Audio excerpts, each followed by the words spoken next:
Good morning. We had our public water hearing last night. We had a really good turnout. There was probably over 100 people there. There was a lot of comments. I personally did not make any comments. I really wanted to hear, being that there was so many people there and there was different county officials from neighboring counties. I wanted to hear what everyone else's opinion was and what they had to say. And I also didn't want, what's the best way to put this? I didn't want any political bullshit to get misconstrued into an issue as important as the water situation is. I'm not a big believer in party lines in local government as it is. And I'm definitely not a believer in politicizing legitimate issues, because I think that just gets in the way, right? So I do want to talk about it this morning, more specifically on what I would do for water. I think we're already off on the right foot. It appears to me that Judge Bennett is kind of spearheading this thing with a lot of our neighboring counties, which I think is extremely important. Again, because, and I'm a broken record on this, everything ties together. When I said in one of my economic videos that industry we bring in or are trying to attract, look at everything as a regional base. We're a small county as it is, but if you pair regionally how big we are, that makes us more attractive, right? It's the same concept we're dealing with Austin. In my opinion, I don't think Austin really cares about Goliad County. We're a 7,000 person county. There's only 5,300 registered voters. And of that 53, look at the numbers, there was only 1,800 that voted in the last election. And that's what Austin looks at. So when we take issues to them, in my opinion, that's how they factor things on one, especially if they're going against two different things. When it comes to Corpus or comes to Goliad, they're going with Corpus every single time, right? So we need to be regional in our aspect on how do we combat things and how do we make changes that are going to affect us in terms of going up to Austin, right? So I think to Judge Bennett's credit, that's great that he's spearheading this and having these conversations with these neighboring counties and getting everybody involved, right? They said last night they're going to do an emergency declaration, which is the first step to getting everybody involved, right? I agree with that. I think Judge Bennett hit the nail on the head when he said it kind of gives everybody a little bit of political cover, especially in Austin. And they're since we're going up against Corpus on this deal. On a side note to that doesn't have to stop with just water. That is anything else. We get a lot of unfunded state mandates we got to deal with. That costs us money, and when it comes to doing anything or fighting anything, money is the biggest factor. I'll talk about that in a minute.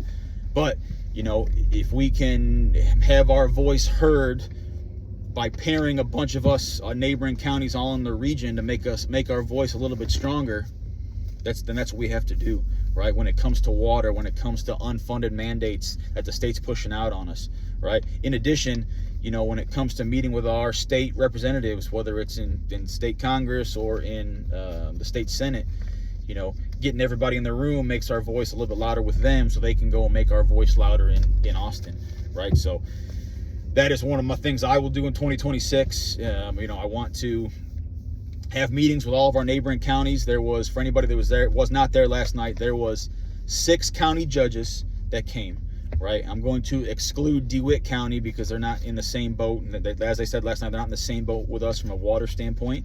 So there was 5 neighboring counties around us, right? You had B County, you had Refugio, you had Nueces, you had San Pat, and you had Goliad.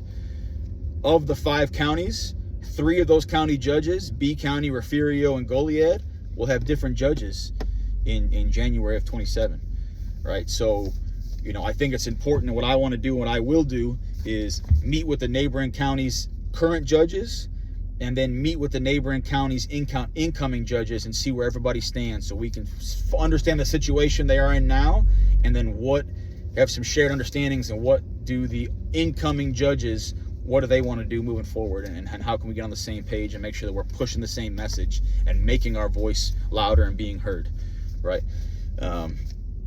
For everything, like I just mentioned. The second big thing on this is money. We talked about last night, and it was mentioned several times about our rural small town communities and keeping them that way, right? And water is a big aspect in that, right? But to do that, it takes money. And to be able to fight and save these resources, it takes money, right? And so to have money, we need to bring in industry. And I think what I'll talk about this Friday is our current fund balance and the history of our fund balance, how we got here, and lay out some of the financial numbers more, and what we need to have in the coffers to make water make more sense and ensure that we have it, right? Because, you know, when it comes to services, when it comes to resources, like I've mentioned it before, it's all tied together, right? There is some opportunity, you know, so when we talk about needing more money to affect things like water and services, to get that, we need to bring in industry, because again, that's 75% of our tax revenue comes from industry or businesses, right? But to have industry and businesses, we need to have water, right? And I've already said we're not going to sacrifice community to bring in industry. So if industry needs a lot of water, we cannot give them a lot of our drinking water because it's not there. In our county or in any of the surrounding county, any county that touches our aquifers that we pull from. So we have to think outside the box on that. And I had the opportunity to sit down and meet with a couple of these guys that have this alternative to a major desal plant. And what it is, it's like a mini desalination plant to go after the brackish water that we do have in Goliad County, depending on where it is. You know, we're in that Gulf Coast aquifer region, and have different aquifers as part of that, right? So there is brackish water here in Goliad County that's unusable. That's the water we need to be using for major high flows and industry and that kind of stuff, right? But we have to be prepared. And I mentioned this in my video on Monday, is being able to capitalize on opportunity, right? So another part of what I will do, another item I will do here in 2026 and 2027 is do the research.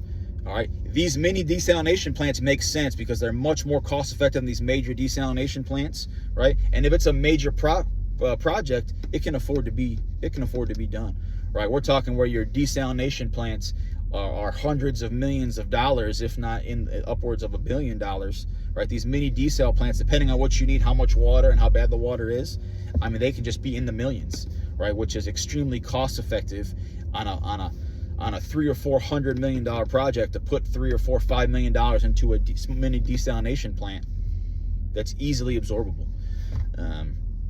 You know, it's very similar to what they're doing with power. You know, a lot of these major industries, they pull a lot of power. Well, they just don't have it on the grid. So what are they doing? They are doing mini power plants to fund those specific projects. We do the same thing with water and desalination. Make them go down, make them go deep, right? But we got to figure this stuff out now. It's going to take time, and it is complicated to do the math and figure the economics and figure where the water is, right? You know, we know that our major industry demand or possibilities are going to go down 59, right? Where is the brackish water down 59? How do we get samples of it and test it so they can design us a plant and then give us the actual cost and tell us what's the build times? You know, the county judge needs to spearhead this. And again, it's complicated. We got to bring all that stuff back to the commissioner's court so that all the commissioners understand. And then we got to take it to all the neighboring counties. You know, anybody that's pulling from the same aquifer, we should have conversations with, right? Anybody who represents us in Austin, we should have conversations with, right? We should go a step further than the emergency declaration. There needs to be some kind of formal alliance for, you know, these counties that are pulling from the same aquifer that gives us a leg to stand on. And we need to, in off years with our state representatives where they're not in session, you know, we should meet with them every single quarter, right? When they are in session, in the off season, in the off years, what are they planning on doing? Here are issues. All right, what is your plan for that? What's our strategy going into session? And then when you're in session, meeting with them at least twice a year to understand what's happening and what happened in session and what are we doing moving forward. You know, what are the outcomes? And then what's our plan going in for our next off year so we're ready for our next session. You know, forward thinking is what this is about. And I'll close on this aspect of the last time I went to a public hearing was years ago when they were bringing back the special road and bridge tax. And I did make a public comment there. And I said to the court at the time, I don't know what year this was, 15 or 16. I said to the court at the time, I said, we are only talking about this year and next year. Raising money to cover this year's budget or next year's budget.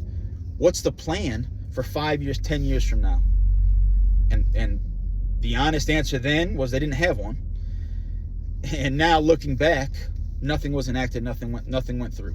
Right? There was no plan. We were raising road and bridge money to fix our road and bridges.